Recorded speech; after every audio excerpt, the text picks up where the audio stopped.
نحمدہ و نصلی علی رسول الکریم بسم اللہ الرحمن الرحیم رب اشرح لی صدری ویسر لی امری واحلل عقدۃ من لسانی یفقہوا قولی صدق اللہ العظیم۔ معزز خواتین و حضرات، پاکستان کی گاڑی بہت شاندار طریقے سے رواں دواں تھی۔ پاکستان اپنی معاشی اور اپنی زرعی ترقی کے طور پر پوری دنیا میں جانا جاتا تھا۔ 11 سال کے اندر اس ملک نے اس قدر ترقی کی تھی کہ پاکستان کی ایئر لائن دنیا کی بہترین ایئر لائن سمجھی جاتی تھی۔ اور پھر پاکستان کی اس تاریخ میں ایک تاریک رات آئی جو 7 اکتوبر 1958 کی رات تھی۔ اس دن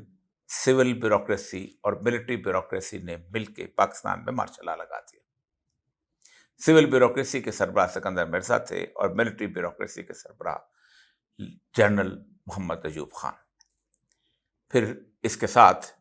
ایک اور شخصیت آن ملی اور وہ تھے پاکستان کے چیف جسٹس منیر۔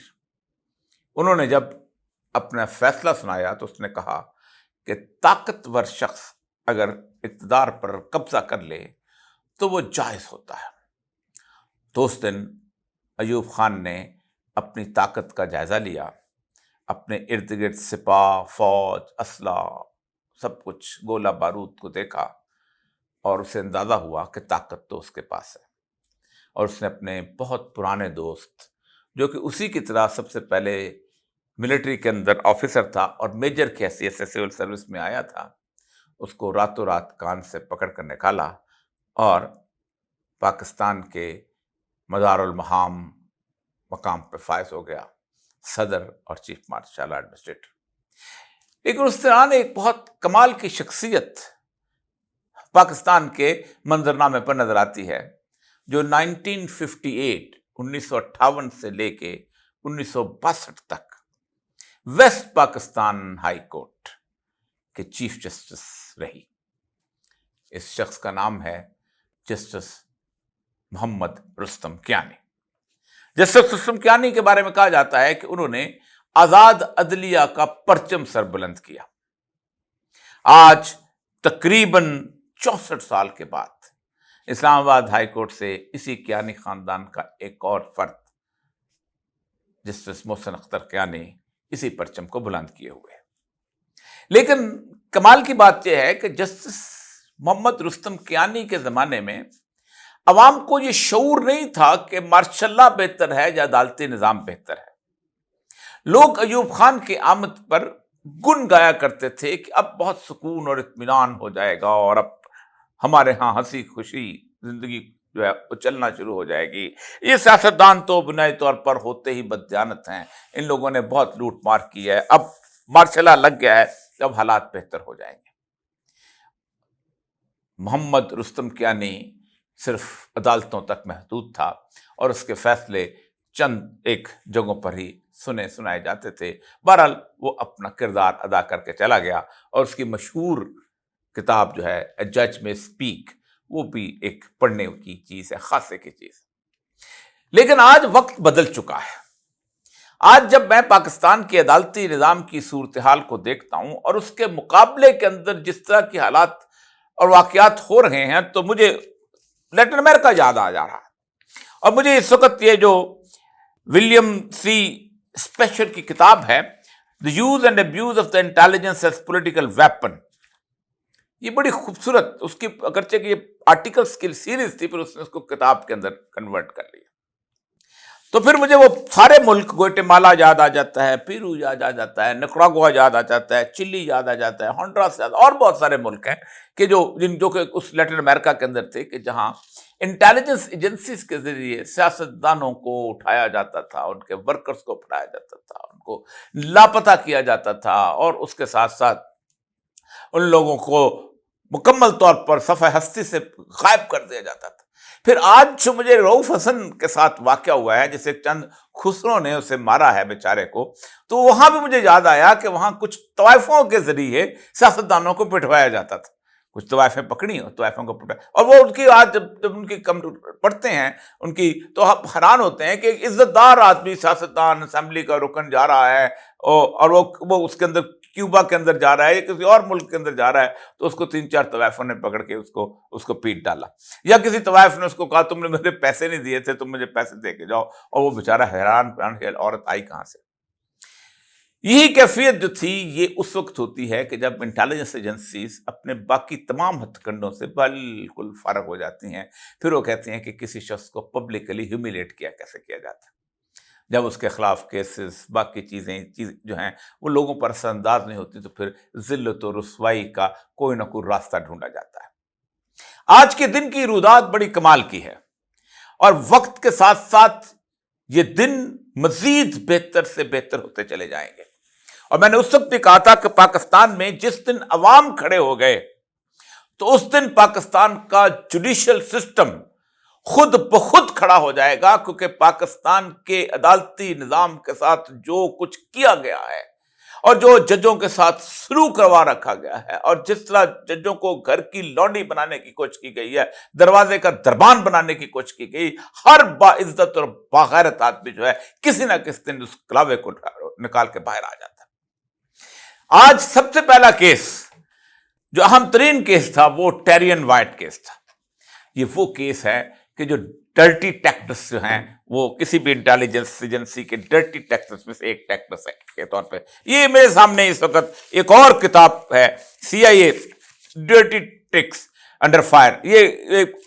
کانگریس کے کچھ لوگوں نے مل کے لکھی تھی اور اس کو لیڈ کیا تھا اینڈریو ہملٹن نے، اور اس کے اندر وہ سارے کا سارا گوئٹمالا کے اندر 1954 میں کیسے ڈرٹی ٹیکس لگائے، ٹیکس استعمال کیے۔ میں اس کی تفصیل میں نہیں جانتا، ہمارے اپنے ہاں ڈرٹی ٹیکس بیان کرنے کے لیے جو ہے وہ کافی ہیں۔ میں نے کل بتایا تھا کہ ٹیرین وائٹ کیس جو ہے وہ ختم ہو جائے گا، اور آج ختم ہو گیا۔ اس کی بنیادی وجہ یہ ہے کہ جیسے ہی یہ کیس صبح کھلا اور اس کے بعد انہوں نے کہا کہ اس کیس کے اوپر تو پہلے 2 لوگ جو ہیں وہ فیصلے کر چکے ہوئے ہیں، اور وہ فیصلے جو ہیں وہ انہوں نے دے دیے۔ انہوں آئے اور انہوں نے کہا وہ لفافہ نکالا، انہوں نے پہلے تو بند لفافہ کھولا گیا، انہوں نے کہا کہ یہ 2-3 ممبر بینچ تھا، ان میں 2 ججوں نے یہ فیصلہ کر دیا ہے اور ہم اسی فیصلے کو بحال رکھتے ہیں۔ یہ وہ غبارے میں سے ہوا نکالی گئی تھی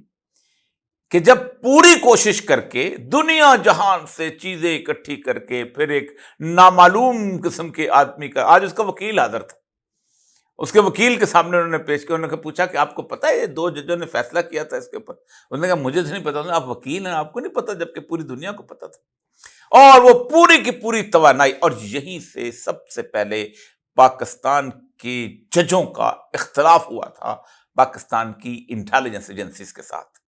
کیونکہ وہ سمجھتے تھے کہ جب ٹیرین وائٹ کا جب کیس ہم پیش کریں گے اور پھر اس کے بعد ہم لوگوں کو بتائیں گے کہ یہ دیکھو یہ ہے آپ کا لیڈر، اور یہ اس کے بعد ہم اس کے بعد عمران خان کو مکمل طور پہ اس کو سیاست کے میدان سے خارج کر دیں گے، اس پر وائٹ بلینکو پھیر دیں گے، اس کو ربر کے ساتھ اس کو ختم کر دیں گے۔ اب بار بار کہا ہے کہ جس لیڈر کو لوگ محبت کرنے لگ جائیں اس کے سامنے اسکینڈل کی کوئی حیثیت نہیں رہتی۔ دوسرا کیس جو تھا وہ سائفر کا کیس تھا، اس کے بارے میں بھی بہت عرصہ تفصیل سے اس پہ بات ہوئی، آج بھی اس پہ بات ہوئی کہ سائفر بنیادی طور پر اس کو پبلک کرنے کا اختیار صرف اور صرف وزیر اعظم پاکستان کو ہے کہ کون سی انفارمیشن اس نے دنیا کو بتانی ہے کہ وہ اس قابل ہے کہ دنیا کو بتائی جائے۔ مثال بالکل ایسے ہی ہے کہ اگر انڈیا کا، پاکستان کا انڈیا کے اندر جو سفیر ہے وہ ایک خط لکھتا ہے سائفر کوڈ کے اندر کہ میں دیکھ رہا ہوں کہ بھارت کے اندر پریپریشن شروع ہو گئی ہیں پاکستان کے اندر وار کی، تو اس کا مطلب یہ ہے کہ وہ سائفر آئے گا، تو پھر کوئی شخص ایسا نہیں ہے پاکستان کے اندر کہ جو اس کو عوام کو بتائے اور عوام کو تیار کرے۔ نہ آرمی چیف کو یہ اختیار ہے آئین کے اندر، نہ وزیر خارجہ کو یہ اختیار ہے، نہ DGISI کو یہ اختیار ہے، صرف اور صرف نہ پریزیڈنٹ پاکستان کو یہ اختیار ہے، صرف اور صرف وزیر اعظم پاکستان کو یہ اختیار ہے کہ اس سائفر کو اوپن کرے۔ آج جب انہوں نے پوچھا کہ سائفر ہے کہاں، سائفر ایگزسٹ، یعنی آپ اندازہ کریں کہ یہ اینک ہے، یہ اینک سامنے پیش ہی نہیں ہوئی کہ اینک کہاں ہے، اس اینک کے خد و خال کا نہیں پتا اور چوری کا مقدمہ ہو گیا۔ تو اس لیے آج لگتا ہے کہ کل تک سائفر کیس بھی جو ہے وہ ہوا میں اڑ جائے گا، کیونکہ بنایا ہی ایسا گیا تھا کہ اور جس طریقے سے وہ بنایا گیا، اس کو چلایا گیا، وہ تو اپنی علیحدہ جگہ ہے۔ کل میں نے کہا تھا نا کہ اس دونوں اور ججوں کے خلاف بھی جب ایک قسم کا ریفرنس جائے گا اور وہ جج جب نوکری سے جائیں گے تو پھر چھوٹی عدلیہ بھی اپنے آپ پر خود بخود تیز ہو جائے گی۔ دوسرا جو تھا وہ کیس ہے، وہ ہے ہمارے دوست احمد فرحات کی گمشدگی کا کیس۔ پاکستان میں ہمیشہ کی طرح آج جب سیکرٹری ڈیفنس اور سیکرٹری انٹیریئر سے پوچھا گیا کہ وہ تشریف لائے ہیں کہ نہیں، تو دونوں کو بیک وقت بیمار ہو گئے۔ مریض کہے کہیں پائے نازک میں موچ آ نہ جائے، دل خستہ کو مسلتے لگے، جیسے وہ ایک اور بھی ہے، ان کے پاؤں میں مہندی لگی ہے، آنے جانے کے قابل نہیں ہے۔ آج وہ آنے جانے کے قابل نہیں تھے۔ لیکن جو سب سے بڑی ڈیولپمنٹ ہوئی ہے وہ یہ ہوئی ہے کہ اٹارنی جنرل آف پاکستان نے کھڑے ہو کے خود کو کورٹ کے سامنے سرنڈر کیا کہ میں اپنے آپ کو عدالت کے سامنے سرنڈر کرتا ہوں، اور میں یہ وعدہ کرتا ہوں کہ 4 یا 5 دن کے اندر احمد فرحات کو میں واپس لے کے آؤں گا۔ اٹارنی جنرل ریاست کا نمائندہ ہوتا ہے، اس کا مطلب یہ ہے کہ ریاست نے عدالت کے سامنے سرنڈر کیا۔ اس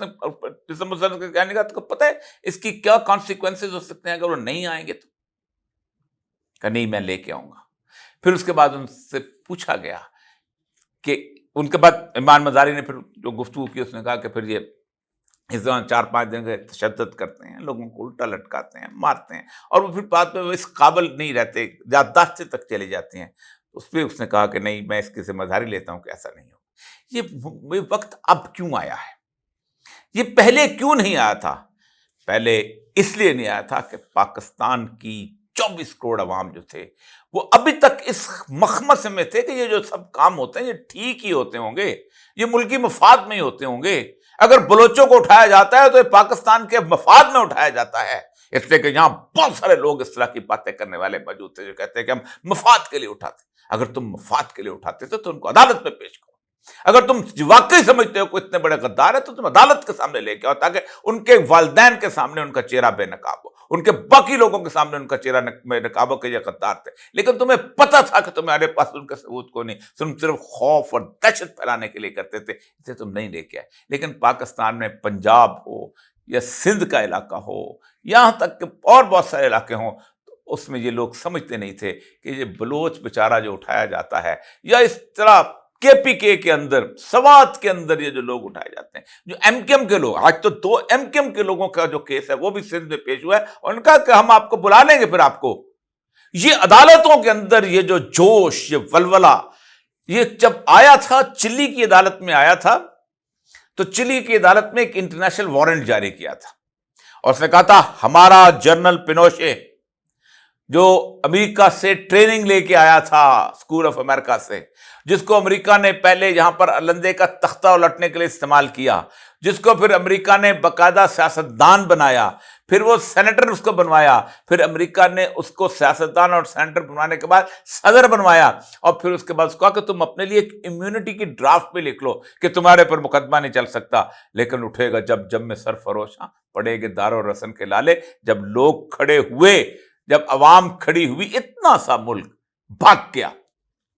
اور اس کے بعد آپ سوچیں کہ وہ علاقہ، دنیا کا ہر ملک بڑی عالمی طاقت کے لیے امپورٹنٹ ہوتا ہے، انہوں نے کہا واپس لے کے آؤ۔ انگلینڈ میں چھپا ہوا بیٹھا تھا، امریکہ نے خود کان سے پکڑ کے عدالت کے حوالے کر دیا۔ اور مجھے آج تک یاد ہے کہ جب وہ تیسری پیشی کے اندر دیکھتا تھا لوگوں کا ہجوم جو اس کو گالیاں نکال رہا ہوتا تھا، اور پھر جس طرح وہ اس کا جنازے پہ اس کو لوگوں نے اس کو گالیاں نکالی ہیں، آپ سوچ، تیسری پیشی کے بعد وہ مر گیا تھا۔ تو یہ مناظر دنیا میں دیکھے ہو، یہ صرف سی آئی اے، یہ جو کتاب اگر آپ پڑھ لیں، یہ جو اینڈریو ہیملٹن کی، کہ اب سی آئی اے کے جو ڈرٹی ٹیکٹرز اس نے کہا ہے ایٹ لاسٹ، کیا اس کو بدلیں گے کہ نہیں بدلیں گے؟ یہ ایجنسیز کو سکھائے جاتے ہیں کہ تم ایسا کرو ایسا کرو، لیکن مسئلہ پتہ کیا ہوتا ہے؟ دنیا باہر بدل چکی ہوتی ہے، وہ اندر بیٹھے ہوتے ہیں، ان کو نہیں پتہ چلتا کہ باہر دنیا کتنی بدل چکی ہے۔ یہی کیفیت آج کی صورتحال جو ہے، احمد فرحات کا کیس، ٹیریان وائٹ کا کیس، لیکن ہمیشہ وہ سیاستدان جو کہ سمجھتے ہیں کہ ہم ان لوگوں کے قوت بازو کے اوپر آگے آئے ہیں، وہ ہمیشہ آخر دم تک اپنے آپ کو محفوظ بنانے کی کوشش کرتے ہیں۔ اس محفوظ بنانے کی کوشش، کل پنجاب اسمبلی کا وہ بل ہے کہ جو بل 2024 ڈیفیمیشن بل، حتیٰ کہ عزت کا بل، اس حتیٰ کہ عزت کے بل میں سب سے پہلی چیز جو کہ باقی بلوں میں تھی جو اس میں سے ختم کی گئی ہے، اور وہ بہت اہم ہے، اور وہ بل جو ہے وہ ہے اونس کا کو پروف کرنے کا۔ اب میں آپ کو اس کو آپ کو پڑھ کے سناتا ہوں، جس سے آپ کو پتہ چلے گا کہ یہ اس سے بات ہونے کیا جا رہا ہے۔ پہلے دنیا بھر میں، یعنی بلکہ دنیا بھر کے اندر یہ قانون ہے کہ اگر کوئی شخص جا کے کہتا ہے کہ میری حد تک عزت ہوئی ہے، تو پہلے اس کو عدالت کے اندر اس بات کو ثابت کرنا پڑے گا کہ واقعی اس کی کوئی عزت ہے۔ وہ کسی یونیورسٹی میں پڑھاتا ہے، پروفیسر ہے، لوگ اس کی عزت کرتے ہیں۔ وہ کسی جگہ پہ بہت سرکاری افسر ہے اور ایمانداری کے ساتھ زندگی گزار رہا ہے، اس نے کبھی رشوت نہیں لی، کبھی زندگی کے اندر کوئی اس طرح کا کام، اس کے اوپر اینٹی کرپشن کا کیس نہیں ملا، اس کی عزت ہے۔ وہ ایک مسجد میں امام مسجد ہے، وہاں پڑھا خطبہ دیتا ہے، گھر آتا ہے، سفید داڑھی والا آدمی ہے، اس کے گھر کے اندر بھی حالات ایسے ہیں کہ اس کے سب بچے جو ہیں دیندار قسم کے لوگ، اس کی عزت ہے۔ لیکن اس کے اندر یہ کہا گیا، پہلے یہ کہا تھا ثابت کرو۔ یہ نہیں ہو سکتا کہ کوئی بدماش اٹھ کے کہے کہ مجھے تم نے گالی تھی۔ کوئی شخص یہ کہے کہ اس نے 15 قتل کیے ہوئے ہیں، وہ قاتل اٹھ کے کہے جو کہ نامی گرامی قاتل ہے، یہ نہیں ہو سکتا۔ اب دیکھیں انہوں نے کہا notwithstanding anything contained in the act, the claimant shall not be bound to establish his reputation. Bound to establish. اب اگر زینب کا قاتل جو ہے اس کا باپ کہتا ہے کہ تم نے میرے بیٹے کی حد تک کی ہے، تو وہ جا کے اس کے تحت جا کے عدالت میں دروازہ کھٹکھا سکتا ہے اور اس کو 30 لاکھ جرمانہ بھی ہو سکتا ہے کہ تم نے کیسے ایک عزت دار کیا۔ آج وہ جو لڑکا جس نے وہ اپنی بیوی کو قتل کیا تھا اور جس کو سزا ہوئی تھی، جعفر چی والا، وہ جا کے کہہ سکتا ہے انہوں نے میرے خلاف حد تک عزت کی، یعنی ریپوٹیشن کو، but it shall be sufficient if he proves any damage. اگر وہ ڈیمیج پروو کر دیتا ہے کہ جناب مجھے تو اس نے دنیا میں بدنام اور ذلیل و بدنام کر دیا، یعنی اگر کوئی بدماش، اگر کوئی چور اس ایکٹ کے تحت یہ ثابت کر دیتا ہے کہ مجھے ڈیمیج ہوا، فار ایگزامپل کہ میں جناب چوری کرنے جا رہا تھا، اس شخص نے کہہ دیا چور ہے، مجھے لوگوں نے پہچان لیا، میں نے آج رات چوری نہیں کی، تو ڈیمیج ہوگا نا بہت بڑا۔ یہی ہمارے پولیٹیشن کا حال ہے کہ ہم چور تھے، ہم خزانہ لوٹ رہے تھے، ہم چوری کر رہے تھے، یہ کہتا ہے یہ چور ہے، اب لوگ ہمیں ووٹ ہی دیتے، ہم ایم این اے نہیں بن سکتے، ہم ایم پی اے نہیں بن سکتے۔ اس کے علاوہ اس کے اندر ایک اور آرٹیکل 175 کی جو ہے، وہ پرانا ان کا جو خط چلا آ رہا ہے، جھگڑا چلا کہ ہم جو اس میں ہم جو جج لگائیں گے، وہ جو ہائی کورٹ ہے وہ ہمیں 3 ممبرز کا پینل دے گے، واہ واہ، اور ہم اس میں سے چنیں گے۔ یہ جوڈیشری اور اس کی ایگزیکٹو کی انڈیپینڈنس کے بالکل خلاف چیز ہے۔ یعنی جو مدعی ہے یا جو مدعا علیہ ہے وہ چنے گا کہ جج میرا کون ہوگا، اور بہت ساری چیزیں ہیں۔ لیکن اس کے اندر بنیادی طور پر یہ کوشش کی گئی ہے کہ پاکستان کے اندر الیکٹرانک میڈیا، پرنٹ میڈیا، اور اس کے ساتھ ساتھ میرے جیسے جن کو الیکٹرانک پرنٹ میڈیا میں بین کر دیا جائے، جو یوٹیوبر ہیں، وہ کسی بھی طور پر سچ نہ بول سکیں، اس لیے کہ سچ بہت کڑوا ہوتا ہے، اور سچ کڑوا وقت، وہ جو مشہور ایک بادشاہ کا واقعہ، سے بات ختم کر دیتا ہوں کہ وہ بادشاہ ایک اچھا سا خوبصورت لباس جو ہے وہ بنانے کے لیے اپنے ایک جلائے کو دیا، جلائے اس سے ناراض تھا، تو اس نے ایک ایسا لباس پہنایا کہ جو سی تھرو تھا، جس میں بادشاہ جو ہے اس کا سارا وجود نظر آتا تھا۔ اب بادشاہ چونکہ ظالم تھا تو لوگ اس کے خلاف بولتے نہیں تھے، تو اس نے اس لباس کو دیکھا، خوبصورت، اس کو تو نہیں اپنا آپ نظر آ رہا تھا، کوئی لباس اس طرح کا تھا، تو اس نے کہا چلو میں اس لباس کو دکھانے کے لیے بازار میں جاتا ہوں۔ تو جاتے جاتے اچانک ایک بچے نے بادشاہ کی طرف اشارہ کیا، اس نے کہا بادشاہ تو ننگا ہے۔ بچہ سچا تھا، لیکن اس ایک آواز نے پورے مجمع کو یہ پیچھے لگا لیا، اور پورا مجمع پکار اٹھا کہ بادشاہ ننگا ہے۔ یہ لوگ اپنے آپ کو اس بل کے پیچھے چھپا کر اپنا جرم چھپانا چاہتے ہیں، لیکن جرم شاید اب نہیں چھپے، پاکستان ہر روز اب ایک نئے منظرنامے میں داخل ہو رہا ہے، اور یہ منظرنامہ پاکستان کے عوام کی مرہون منت ہے۔ اور جب پاکستان میں یا کسی بھی ملک کے اندر لوگ بدلنا چاہتے ہیں تو اللہ تبارک و تعالیٰ کی فطرت یہ ہے کہ وہ سب سے پہلے اس کے نظام عدل کو بدلتا ہے، اور وہ پاکستان کا نظام عدل جو ہے اب ایک ایسے راستے پر چل پڑا ہے کہ جہاں صرف اور صرف ان لوگوں کے سر لٹکیں گے کہ جنہوں نے پاکستان کے ساتھ گزشتہ 75 سال کے اندر وہ کھلواڑ کیا ہے کہ لوگ آج بھی سوچتے ہیں تو ان کی راتوں کی نیند اڑ جاتی ہے۔ وآخر دعوانا الحمدللہ۔